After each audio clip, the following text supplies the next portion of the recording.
My name is Torsten Overgaard. I'm a Danish photographer. I travel the world taking photographs and teaching photography. Today I will talk about monochrome photography.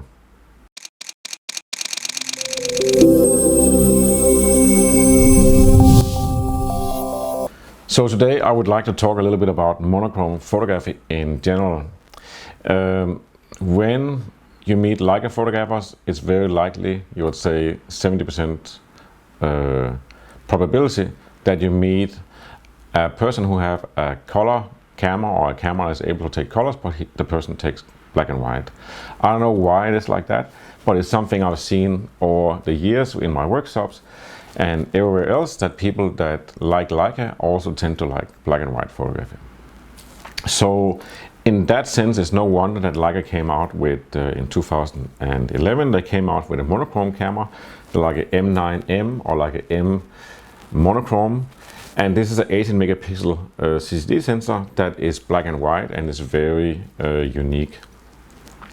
If I just backtrack the story a little bit, then Leica, of course, is known for the cameras that kind of sat on, well, they, basically you could say they are the grandfather of 35mm photography, what we know as full frame today, because Oskar Barnack invented the Leica M or the Leica camera in 1925, and that's when it was introduced. Then it went on as film camera in different models, and of course, as the world went digital, people also wondered, can we get a digital Leica? And it wasn't that entirely easy, but Leica did came out with the Leica M camera. They actually tested on an M7 to put in a crop sensor from the digital bag they had made for the R system, and they said, oh, that works, we can actually put in a digital sensor. They only could put in a crop sensor, so that means that if you shoot with 28mm, it becomes a 35mm, and so on. But they did that, but then to everybody's surprise, in 2009, Leica introduced the Leica M9, and that was the first full-frame digital Leica camera. And that was a CCD sensor, it was 18 megapixels. And what happened in 2009, because I got one of the first ones, and I did a lot of workshops, I met a lot of the people who have gotten Leica M9. What happened was that there was a lot of people that was really happy. They got into photography again. They might not have photographed for a long time because they had a film camera somewhere stuffed away in the closet, like an M6 or something, that they didn't use.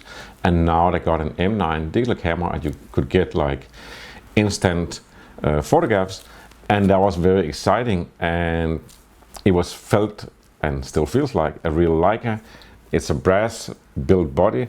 The lenses are amazing, and you can even put on the lenses back from, not from 1925 because the cameras had fixed lenses back then, but a little bit later Leica started doing screw mount lenses. You could change the lenses on the M camera, and all those old lenses you can put on the Leica M9 or any Leica digital actually. So what happened then was that, of course, because so many people that photograph Leica apparently like black and white, it's almost in the DNA of the camera, it have to be black and white. What happened was that different people asked Leica, and Andreas Kaufmann that owned Leica, can you please do a black and white camera? They also asked, that's a side note, that also asked, can you do a camera without the screen? So kind of like, it's like a film camera, but it has a sensor, but everything else looks like film, and it only shoots black and white. That went on for a while. Jan Graup in Denmark, the war photographer, was one of the guys who asked and really wished for this one. And I know that there's like a handful of other people I met who said, I was the one who gave the idea to Leica. Doesn't matter. It's almost in the tradition, in the DNA of a Leica, that it shouldn't have a screen and it should be black and white. So what happened was that in 2011, Leica invented, or whatever you want to say, they came out with the Leica M monochrome, and this is basically an M9 camera. All of the camera looks a little bit different because it's matte black and the leather here is very muted, and it doesn't have a logo and so on. But the main attraction in this camera is that it's the 18 megapixel CCD sensor, and the Bayer filter that you use for color photography was taken away, and now you had 18 megapixel pure black and white CCD sensor. And of course it was an experiment, but it was also very interesting because what happens if you try and make a black and white sensor, because nobody had really wanted to do that before. And what happened in the whole mix of developing this camera was that Leica took off the Bayer filter, and they also did some firmware adjustments, of course. And what you got was that you got really, I won't say high definition pictures, but I would say detailed pictures, because you kind of say, when you have a Bayer filter, you're kind of dividing all the information into different colors and then assemble again to something that looks like a color photo. So if you remove that, you're just dealing with light. There's just black and white and all the gray tones in between, so you get higher resolution, higher definition of details. And that's something you will see when you photograph with this camera, and especially with the 50mm upper lens that came out at the same time. That is like the best 50mm in the world, super high definition, very high resolution. It means it can resolve a lot of lines per inch. It's almost like, if you can remember that you had a laser printer some years ago, that it was a little bit rough in it. And today, almost any laser printer you can buy for $50 in Walmart or anywhere have 1200 dpi or something. So that's the lines per inch. That's the resolution. And that's what came, both a lens and a sensor that could actually resolve more details. And you zoom in on the picture and you could actually see a lot more details. For example, leaves on a tree, you could see more of the leaves because it wasn't blurred by the biofilter or like the division into different colors. It was very straight. It was just the light, meaning black and white, like that's all that was defined, and you had the edges and the shapes and the details of everything. So that was really very cool. And what happened back then in 2011 when this camera came out and the years after was that some people, they got rid of the M9 and then they got one of these cameras, or they got this one also and then they tried to figure out which leg should I stand on, which camera is great. And I'll put in a little detail because that's important for what I'm going to tell later, is that when the M9 came out, one of the things I did was I said, you can shoot JPEG and DNG in the Leica M9 at the same time. And if you set the JPEG file to black and white, then when you import the pictures into Lightroom or Capture One or whatever, then you have a black and white JPEG and you have a DNG file, a RAW file in color. So you have them side by side. It takes this, it's the same pictures taken at the same time. It's not taking two pictures. It's like one picture divided into, or copied, you could say, into two files, a color RAW and a black and white JPEG. And the great thing about this was that the way the black and white photos looked straight out of the Leica M9 looked really amazing. So you could say that's very unique, and that's also what the monochrome camera had to compete with, that it actually had, you could say, a big sister that actually did really good JPEG color photos. But one of the things that was also unique with having a black and white camera was that now it shot raw black and white. And raw, very quickly explained, a raw file is basically just all the data that the sensor sees. So that means that later in the computer you can adjust it.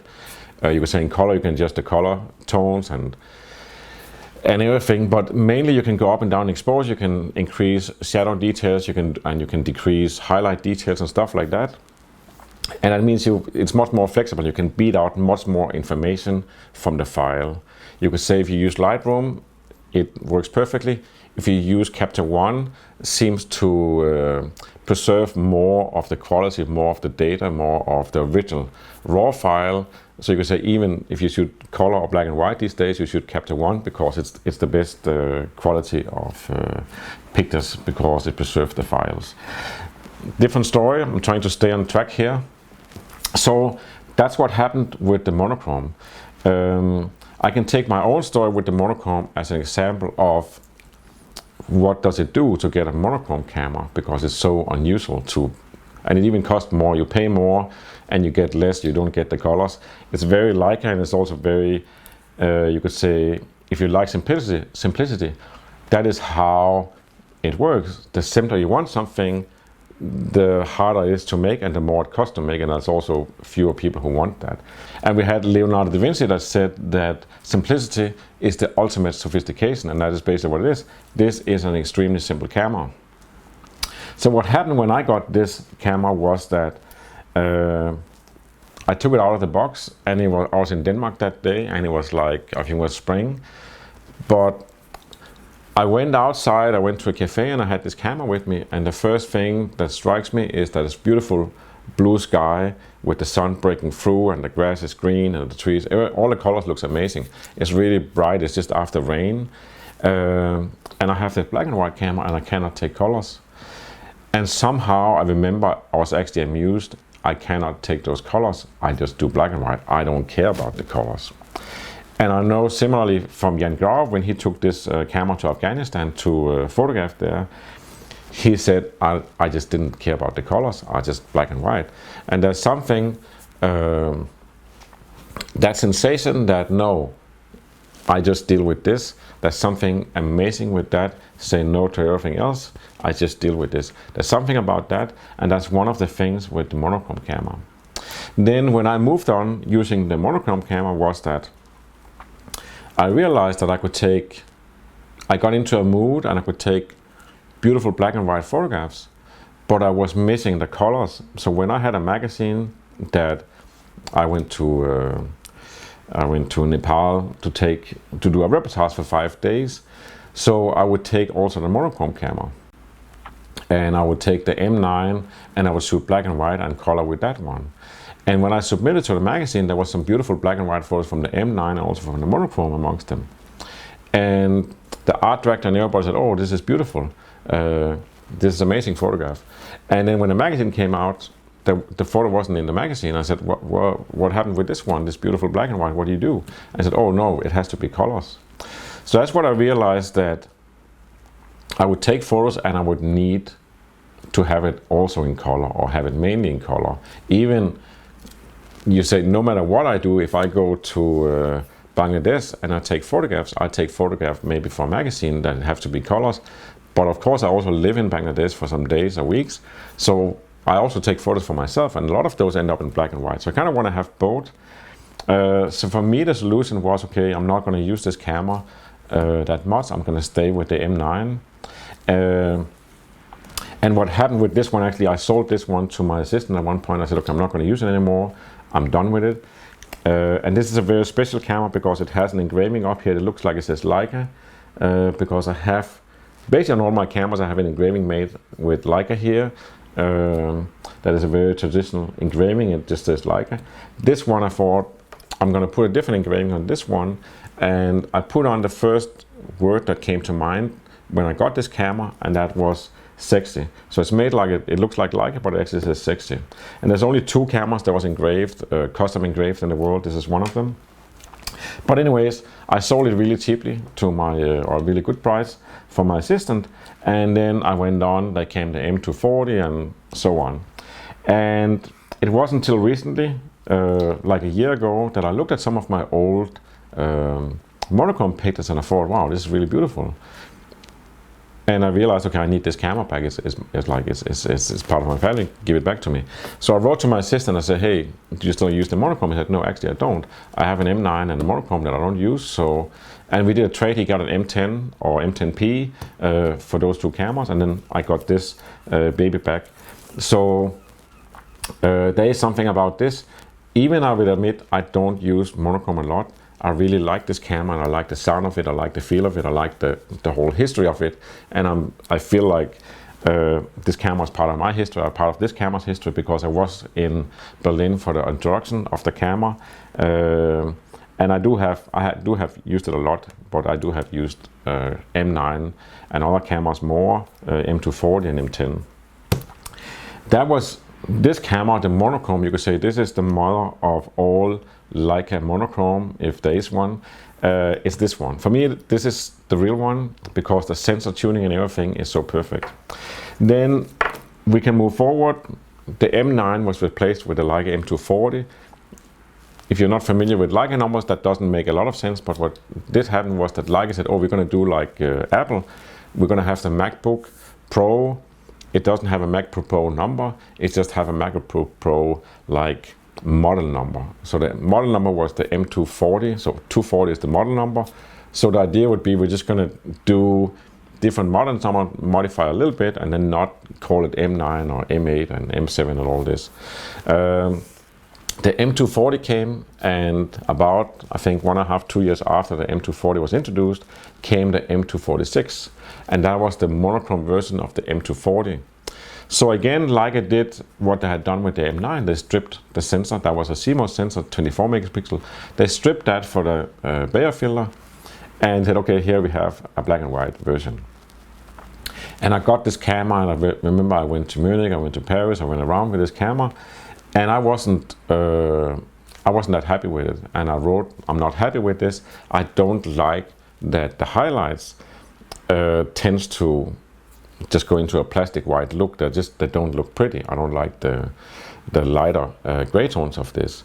The rest of the scale, you could say, kind of the same as this one, but it was missing this thing. Even it had more megapixels and everything. It didn't have that same feel as the M9 monochrome or M monochrome here. So I actually got rid of mine, and I wrote an article and I analyzed these tones here is not as great as they should be. I prefer to use the M240, shoot the JPEG and the GND file and make that into black and white. I'm actually more happy with that result. Still a lot of people buy the M24060, they're very happy with it, and I would even get emails from people who said, hey, I read your article about the M246, I bought one. So it's very personal how this look should be. There's no standard for this other than your own, and my standard was just, no, I like this look better than the M246. Then we roll on and we get the Leica M10 came out, and then came the M10P, which is basically just a professional version. It had a silent shutter, again 24 megapixel, and with a CMOS sensor. And then of course, in almost the new tradition of Leica, came the M10 the M10 monochrome, except it has a 40 megapixel sensor. So they jumped a little bit and said, okay, we're actually going to give you a new sensor that is black and white. And what happened there is that Leica did fine-tune the sensor again. They took the sensor, removed the Bayer filter, of course, and then they had a monochrome sensor. And then they fine-tuned the firmware. And one of the choices they made with Leica is that they listened to what people said, that people kind of like want to have higher contrast. They want to have gray, gray, gray. They want to have higher contrast. It's not something actually the sensor should decide. It's something you can do in editing, but I'll talk about that another time. But summa summarum, the bottom line is that the M10P and M10 monochrome in black and white tend to be very much the same. The same tone, the same tonality, the same look, except the monochrome is 40 megapixel. So that's kind of where we're at now. And Leica is not the only ones that have made monochrome cameras. Also Phase 1 in Copenhagen have made 100 megapixel and 150 megapixel digital backs or digital cameras for, you could say, mainly studio photography and also for landscape and what architecture, whatever else you would need a monochrome camera for. They made one. Not so many others have made monochrome cameras. You have Fuji cameras have different filters in the camera that you can apply different Fuji film look, different story. And then of course Leica have also introduced the Leica Q2 in monochrome. Again, CMOS sensor stripped for the Bayer filter, and then voila, you have monochrome. So you could say, if we sum it up, we have the original monochrome here that is based on a desire to have a Leica that shoots black and white. Then it becomes a tradition, you could say, it all becomes part of the marketing thing with Leica that, okay, we're going to make a monochrome version also of this camera, and they do. And you could say, for me, it makes totally sense. It makes sense in the way that a monochrome camera is not about the technical thing of black and white, because you can always make black and white from a color photo and make it look great. That is 100% possible. It's just a matter of editing, and it's not difficult, it's not time consuming, it's something you can do. But what I see, you could say, based on now almost 10 years experience with the monochrome being available in different versions, and having seen so many people using it or not using it, or having used and not using anymore, or only using that and swearing they will never have another camera. The point is that when you get a monochrome camera, you feel like a monochrome photographer. You feel I'm only going to focus on black and white. I don't care about colors. And it's almost like you could say that some people that like to have a film camera because they love the feeling of that they just have 36 pictures and they have to think about each picture, and the film smells nice and it takes a while before you get the pictures back. It feels old school. There's something great about that you like to do, and that's totally valid. There's not many of them, but it do exist, and that is the reason they should film. It's not because of anything other than I really like this. Then they can argue that it's better and it's everything, but that's not the point. The point is, no, it feels right. And that is the thing you could say with any camera or lens ever you want to decide, should I get this or not, is what feels right. And I usually say, if you have to decide about a lens or a camera, you imagine that you're in a camera store and you have, or maybe you are in a camera store and you have 5 cameras next to each other, and the one that appeals to you the most, that's the one. And it doesn't matter specifications, resale value, and all this stuff doesn't matter. It's which one do you like to use. And here you have one of the cameras can be a monochrome, and that is really something that you feel like, yeah, I want to do monochrome. Even if it doesn't make sense, I want to do monochrome. Then you go for the monochrome, and that's the point of having a monochrome camera and having a monochrome line. And I know from the pictures I've taken, when I take a great picture, I took one of a cup of coffee just yesterday, just for the fun of it, and I posted online on my Instagram, and somebody said, oh, is that the Q2 monochrome? Because it is a monochrome photograph. It looks beautiful, have nice tones, and then you kind of compute, then it must be a monochrome camera if it looks so great. I tried the same also when the M246 came out. I was photographing actually a JPEG file out of the M240 of my daughter in Berlin, and the tones looks beautiful. So quite a few people presumed that was a prototype of the M246 I was using, but it wasn't. It was just beautiful light and great tones. And that's the whole point with black and white, that when you use black and white, you get into the mindset that you just see light. That's all there is to it, that you don't have to consider colors or tonalities of that. You just have to see light. How does the light fall? Where does it come from? How does it make things look? Is that a picture?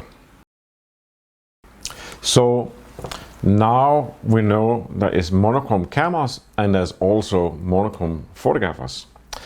And then there is monochrome pictures, which are, you could say that's the end product, that's what it's all about. That's a different story, and let's just talk about that. But let me just say one thing about how you use a monochrome camera. And you can see this one, on this camera I actually have a 50mm 0.95 lens, so it's a very light strong lens.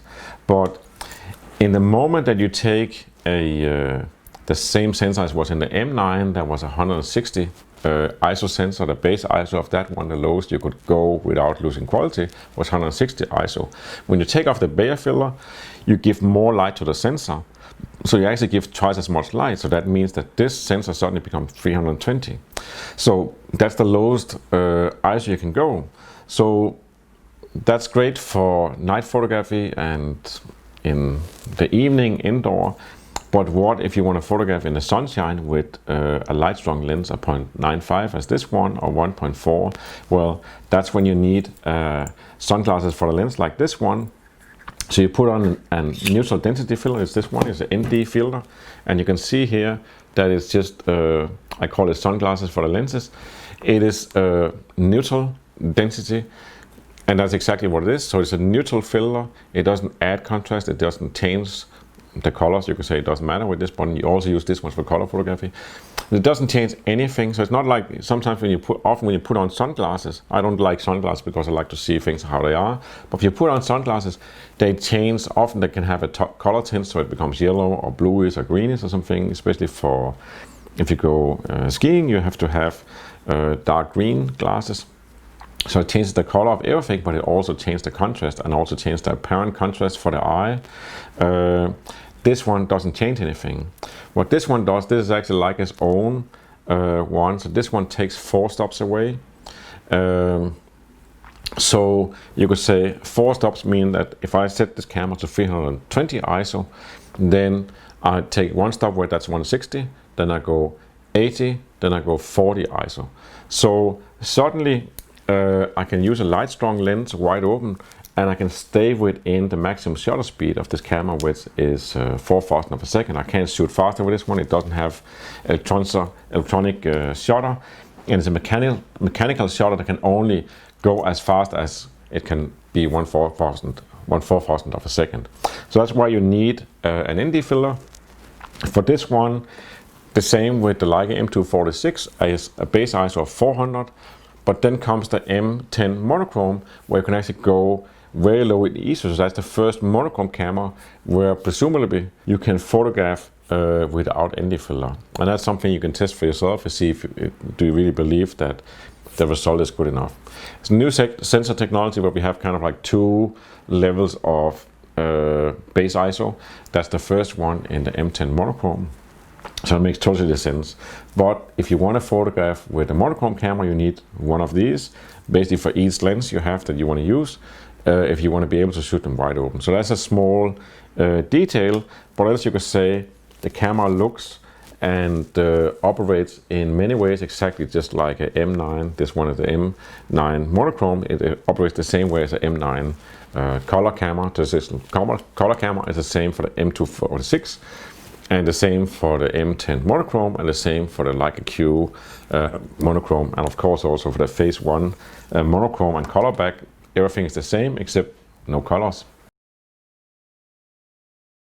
Here we have it, monochrome cameras, and then there's some people that I would say that just monochrome photographers, they get attracted to this idea just shooting monochrome.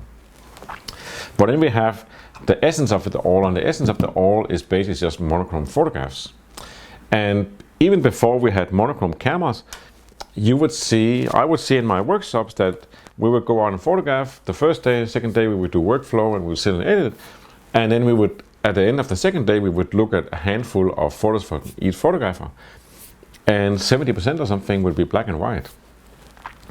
And sometimes people will ask me, why is it that people like black and white photography? And I don't know. There's no explanation to it, and there's no explanation why does Leica photographers particularly like black and white photographs. I tend to influence people that shoot Nikon and Canon and everything else also. I say, oh, you can actually on your camera, you can change the settings so you can shoot black and white JPEG and color DNG. You can do that on basically all cameras, I think. And that, of course, changes your mindset, because if you shoot everything in black and white and in color and you get it into editing, you see, oh, this is actually a beautiful photograph. Maybe the color one doesn't look good at all, it's not what you wanted, but the black and white is cool because it doesn't have this orange color or this blue color or some disturbing color mismatch. Just like you have color photographs where there's a harmony and it looks beautiful because of the colors, you can have black and white photos that looks beautiful because now it's just the light. It has nothing to do with, you can say colors have lots of things. Colors also have values, like some colors are considered truthful and valuable and all this stuff. But making harmony in color photography is quite a thing, and the light changes all the time. So that also changes how the colors look and how strong they look and all this. So it's like a big puzzle to get color photography to look beautiful. Black and white, different story and different view on things. And one of the great things about black and white is also it looks instantly historic, you could say, but also you tend to see something that you don't see with your eyes because you don't see black and white with your eyes. So when you take a black and white photograph, you can suddenly create, or more likely to create, something that people haven't seen before, or they haven't seen it that way. So that's one of the great things about black and white photography. And even I, for professional reasons, have to do color photography often. I do a lot of black and white, and I've done so much black and white, I actually decided I'm going to force myself to make colors work. And what does that mean? Well, it means that it's so easy that you take some photographs and then you just, oh, I don't like that, but I like the black and white, that works. Black and white have a unique atmosphere and everything almost instantly, so it's easy to just take the black and white. But to edit a color photograph on the computer and make it look harmonic and make it look beautiful takes work. It takes something that almost is not natural. So with the M10, I started to say, okay, I'm going to take only color photographs, DNG files, And when I import them, I'm going to edit the color photograph to look good as I can, and then I'll make a virtual copy, and then I'll make a black and white version of it. And sometimes, or very often, I will actually make color photographs of something where I didn't expect it to be a color photo, but I also have a color photo, and of course I'll archive both the color and the black and white version, so later when I need a photograph for something, I can pick which one I want. And maybe I'm doing an article or something where everything should be color, or I'm doing an article where everything should be black and white, so then I have a bigger selection. So that's what I do with that, and it's kind of like I say in one of my books, the book about composition. I say that if you want to challenge yourself in these days, you should do color photography, because nobody ever actually really did color photography. There's very few. A lot of the big masters, Henrik Besson and so on, they photographed black and white, and they didn't like color when it came out. And also color film was chemistry back then, so it wasn't that exact. It was kind of like it wasn't perfect, it was new.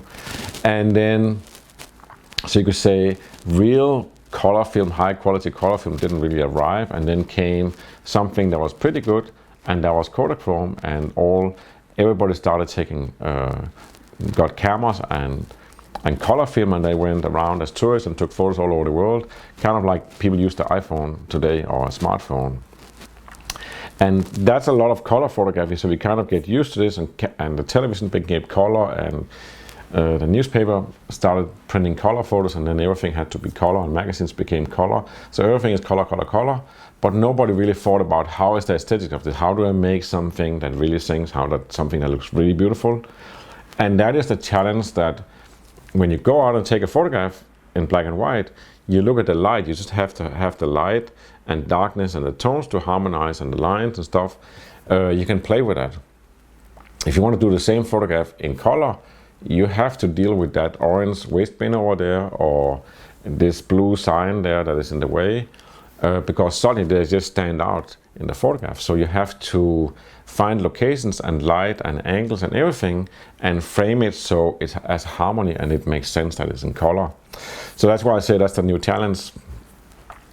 If you get a monochrome camera, or if you just say I'm edit everything for monochrome, you don't have that problem. But it is, if you want to have a challenge, do color photography. It's not that easy. It basically haven't been explored. What can you do of really beautiful color photography? It hasn't.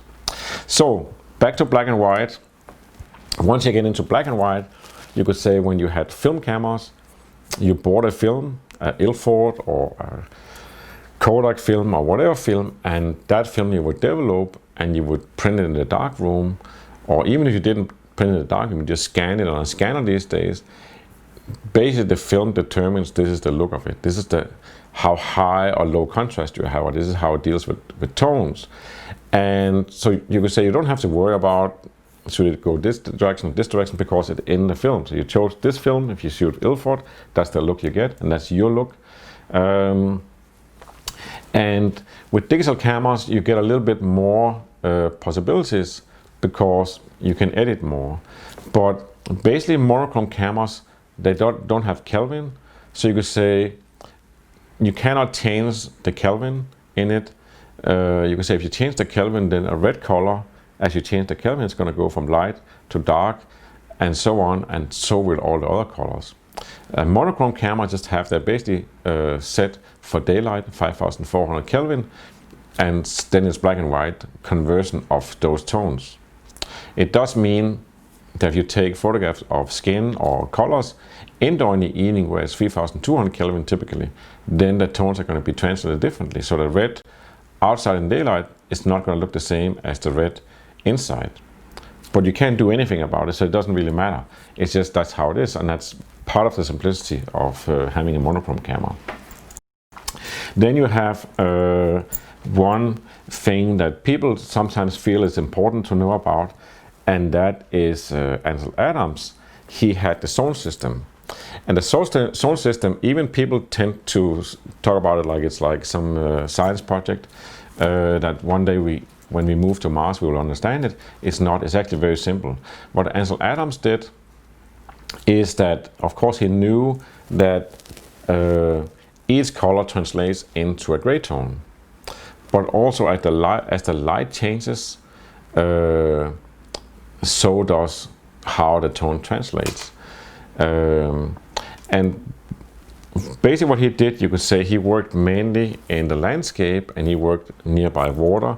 For example, I'm by the water now, I don't know if you can hear it, but the light over an ocean changes like, it's 50 different looks in a day. It's amazing how much it can change, and so does the color and everything of it.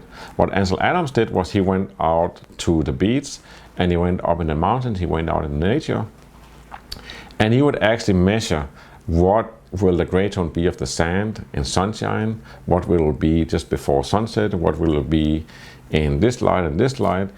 And so he basically made a category of the different colors. So you could say it's almost he built an ability to look at, oh, this blue color, like this color of this table, is going to be this gray tone. He just knew with this light, this color is going to be this gray tone. And that's how he could compose a photograph, because he had the concept of how does the colors translate. He could basically see them in black and white.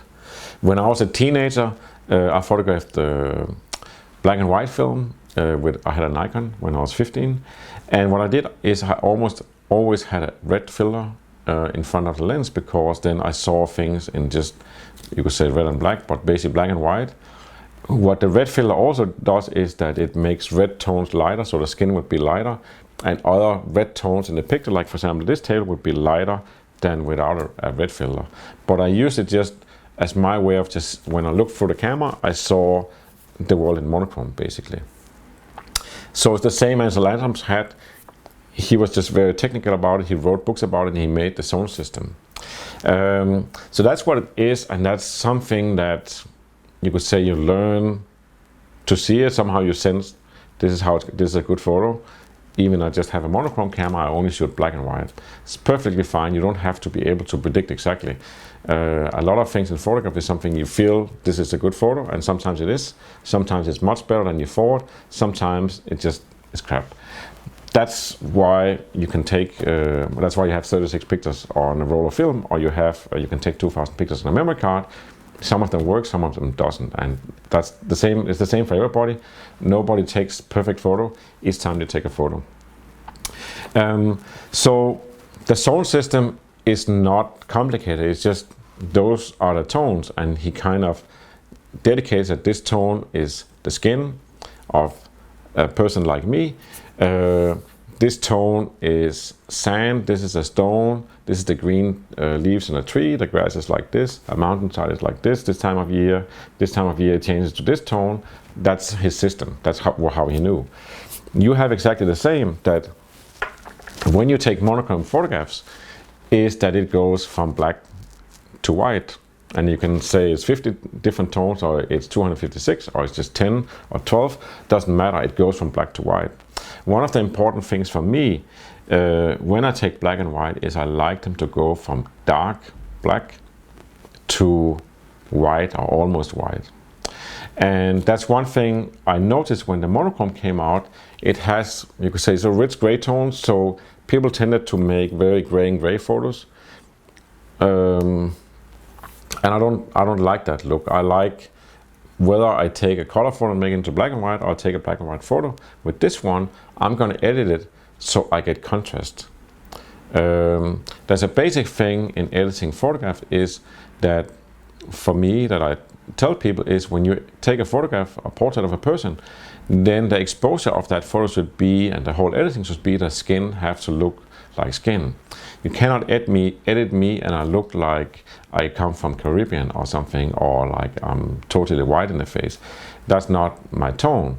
So the tone has to be right in the face, because that's usually when in focus. If something else is in focus, that thing have to look real.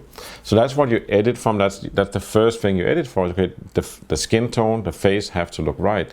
Then you can edit the contrast and everything else, so you can make the eyebrows look more contrasty and darker than they are for effect or whatever. You can make it the hair that you have light lines and dark lines. You can increase the contrast so it becomes even more lines in the hair. That's perfectly fine. But this thing that you underexpose the whole photo to maintain or preserve all the gray tones, this doesn't look right, because you cannot have something that it goes maximum to 40 or 30% black. That's the most white area you have. And it goes to totally black or to 90% black. It has to have the whole scale from 100% black to basically, you could say, 2% black. The reason it shouldn't go out in screaming white in monochrome, and that's a challenge, but the reason it shouldn't is because it just doesn't look good that something goes over in totally white. It should appear bright and white, but it shouldn't necessarily be totally white. So that's basically the simple way of edit. Doesn't matter if you take a DNG in color and make it into black and white, or you make a monochrome photo.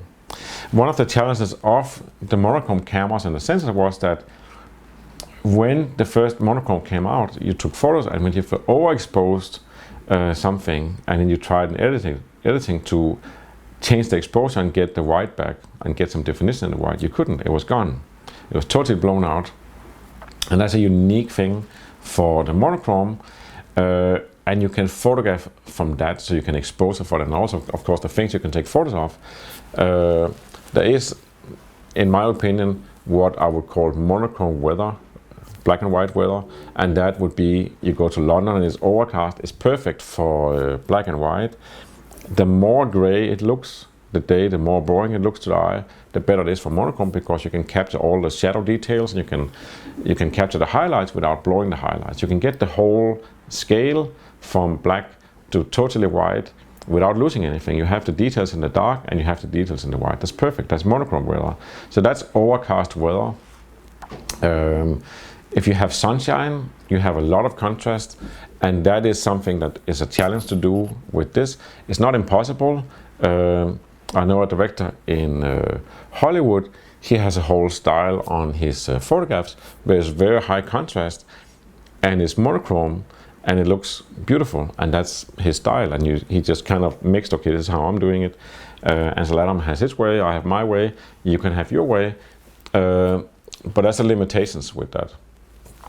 What happened then with the M246 was that I didn't like the highlight tones, because it tended to just break over to white no matter what you did.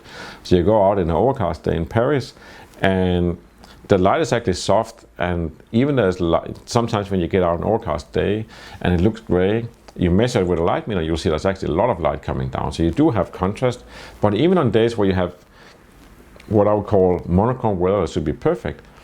I couldn't photograph, for example, a face without blowing out the top of the head, because it got all the light from above. Or if there's a white car in the picture doesn't work, because that car just explodes in a white plastic loop. So that's what I didn't like about the M246. And you can say the M10 monochrome has a little bit of the same, but it has a challenge with monochrome. With black and white film, you don't have that problem, because when you photograph film, even when you overexpose and something goes totally white, you still have the film, the piece of plastic. So if you scan that or you make a print from it, there's something. So it never looks really blown out white, that you need to really overexpose it to blow it out. So it looks, you basically have to overexpose the negative and overexpose, just make a complete mess of the print, then it looks really terrible. But apart from that, it's very easy to deal with black and white film. It's very forgiving. Less forgiving this camera, and then you can say you go M10, M9, M240, or any camera you photograph DNG or RAW in color, and you edit that one into a nice color photo. Then you make a convert or virtual copy and make that into a black and white look. Either just desaturate, or you use a filter. With, for example, Capture One have some beautiful ones where you actually add grain, so it looks like a real film photograph, and it also, the whole tonality has that look of it. You can make beautiful stuff with that. So that's basically what I had to say about monochrome photography. For me, most of what I do, most of what I output is monochrome photography. Most of the cameras I use are normal color cameras. It's the M10P, have been my main camera for the last 2 years. Then came the M10R, doesn't matter. Same stuff, it's a camera that shoots DNG, and I use that, I edit that into a nice color photo, as nice as I can, and then I make a black and white version. And sometimes I only keep the black and white version and don't like the color, so it does go in the archive, but It's deep in the archive. So that's how it is for me, and for you it could be the same. It could also be if you really feel attached to a monochrome camera and you're so stupid that you want to pay extra to not have colors, it's perfectly okay, because it just means like, this feels right. I want to do black and white. I don't want to deal with colors. All I want to see is black and white, and I believe I can do it better with this. And most likely you can, if you're in the mindset of doing black and white. You have a camera can only do black and white. Most likely you will see better and make better black and white. It's very likely. But that's basically the story of monochrome, and that's my stand on monochrome. That's all I had to say today. If you go below the video here, there's a link to my website. You can sign up for my newsletter. You get a free ebook immediately. It actually have a little chapter, understanding Henrik Besson in 60 seconds. Could be very entertaining in this context. And also, there's a link down here. You can go get my presets for Capture One and also for Lightroom. I made some special presets that translate the color raw DNG file from the different Leica cameras, and actually from all color DNGs, also for Fuji and so on, into the look of how the M9 from 2009 made black and white photos, because there's a specific way of saying, okay, this red color have to go into this tone, and it tends to be a little bit darker, more film-like look. So I made some presets where you just use those, then it translates immediately all the colors into that look, more or less. But that's free, so you can get that also. There's a link below here. That's all I had to say today about monochrome. Thank you for watching, and see you next time.